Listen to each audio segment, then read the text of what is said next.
Hello, I'm Chrissy Seaton. Welcome to my channel.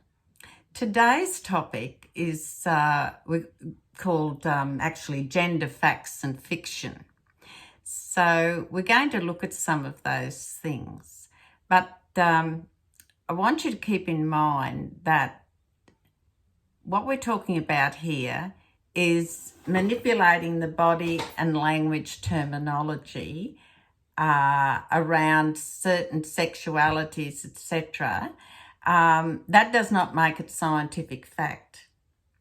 So the purpose of today's video is to discuss some of those things and to set your mind thinking.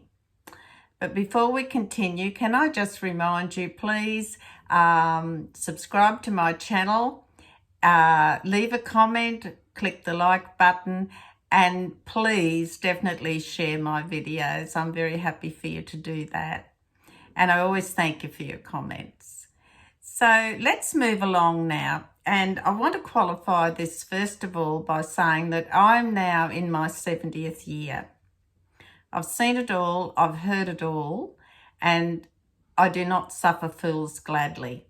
And sometimes I just ignore it, but other times I think there's other people out there who are going through the same thing I am. And so it is time to push back, and it's time to say things and call things for what they are actually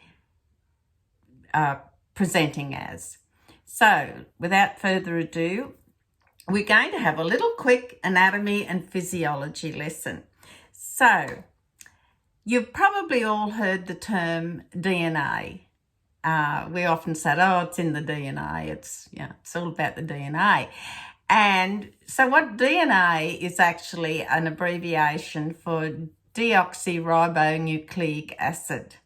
So there you go. You learn a big word. But most high school students have learnt this. You learn it as part of your anatomy and biology that you do in high school. That's if they still do it. So just very briefly, DNA is contained in every cell. And so every tiny cell within our body or within any part of creation is there. And before that cell can divide and become two cells, so to speak, it has to, its DNA, its blueprint, in other words, let's call it a blueprint, has to be replicated exactly. So it's an exact replication. So that's the first thing. So now that DNA is, in a sense, the blueprint of what we are, of what creation is. It identifies what species we are. It identifies what sex we are. It identifies, what colour eyes and hair and what have you we're going to have. So it's the blueprint, it's the plan. Now, included in our DNA is what we call chromosomes, and you, again, would be familiar with what that is. Now, this is very, very briefly, just to clarify things.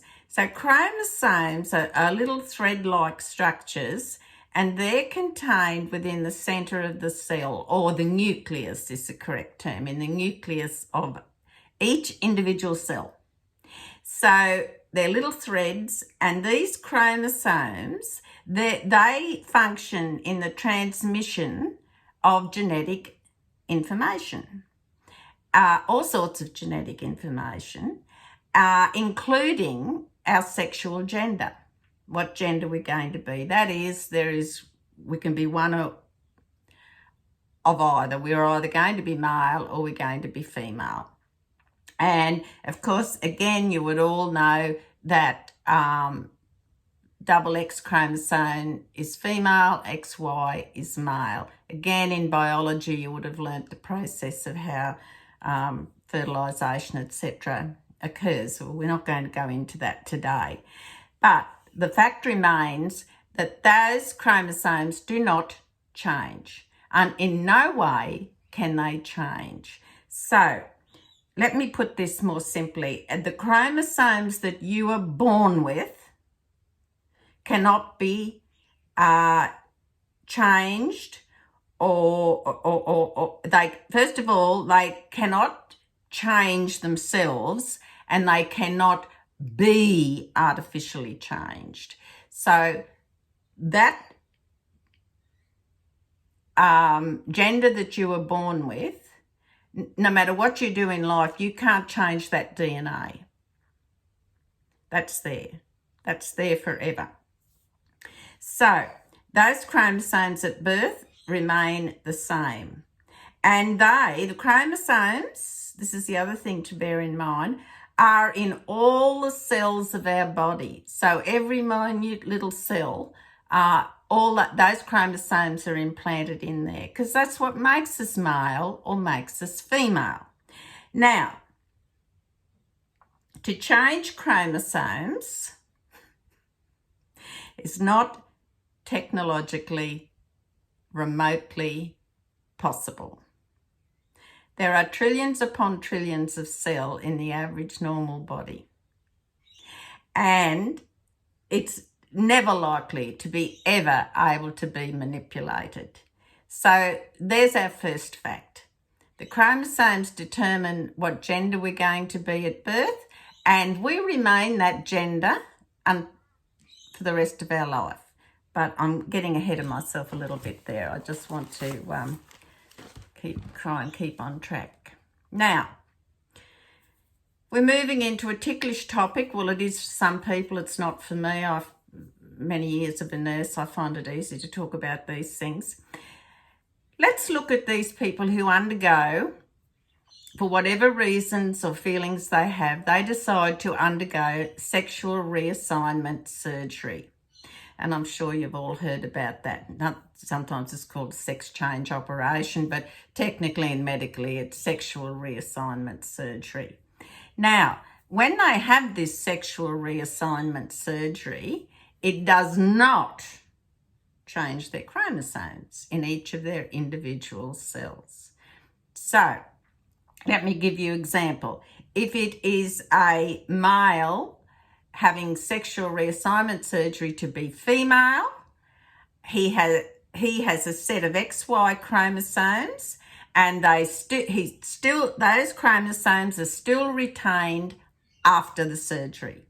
So there are some people that are even thinking that it's not the case, but I'm quoting from cold, hard scientific facts. Now, the same could be said for a female who's having reassignment surgery to become male.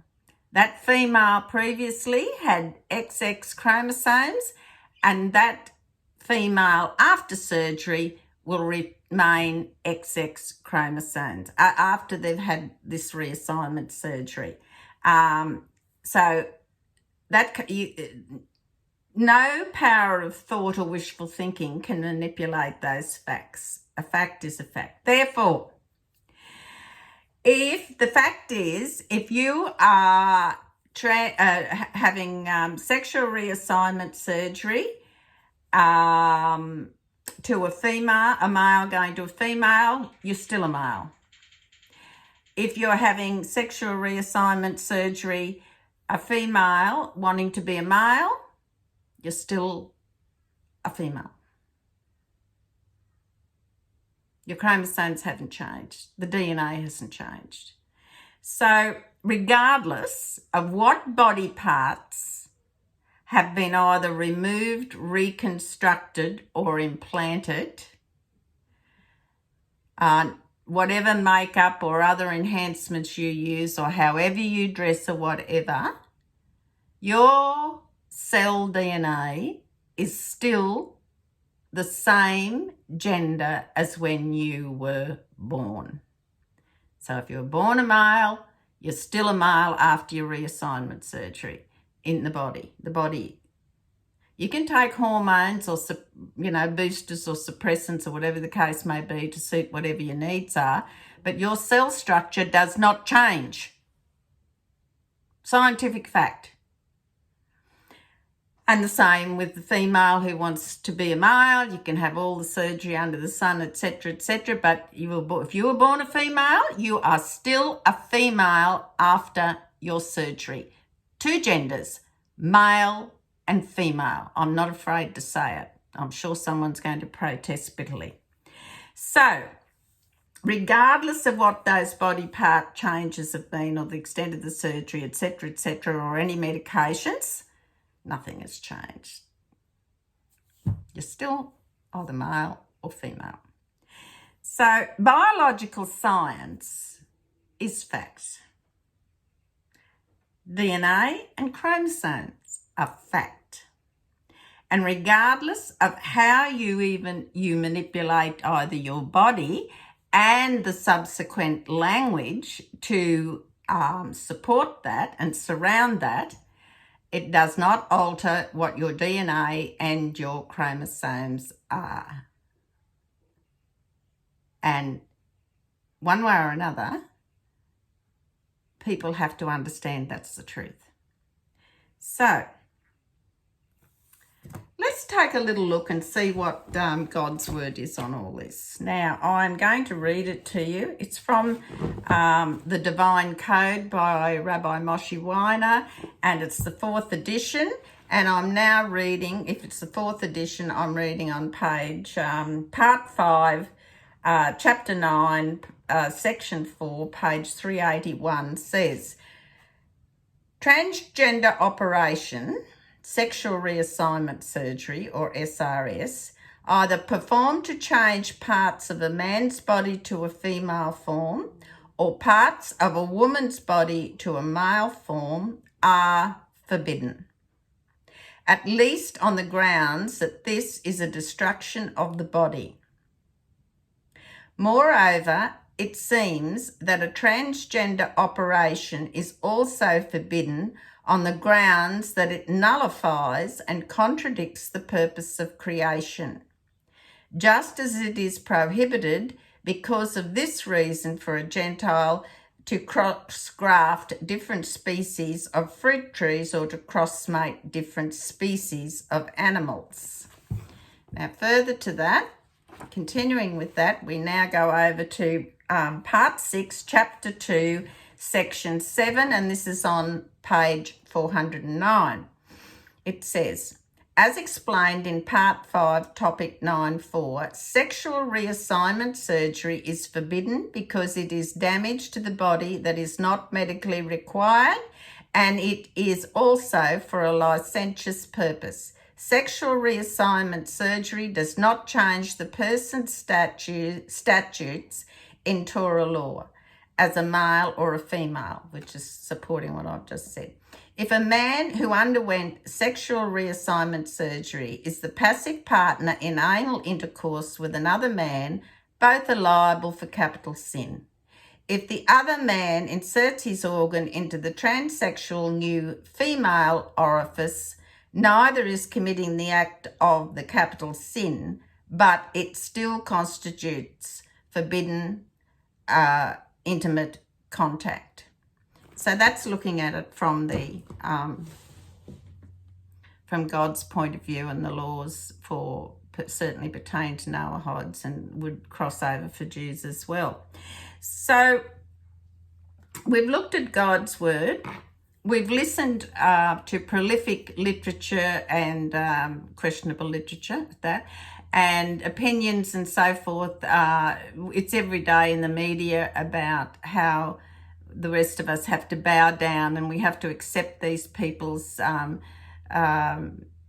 desires, etc. Look, I don't have a problem. It's your choice. If you want to change your gender, it's of no significance to me, honestly. It's up to you. Go ahead and do what you think. I happen to believe it's not correct, but that's not the issue.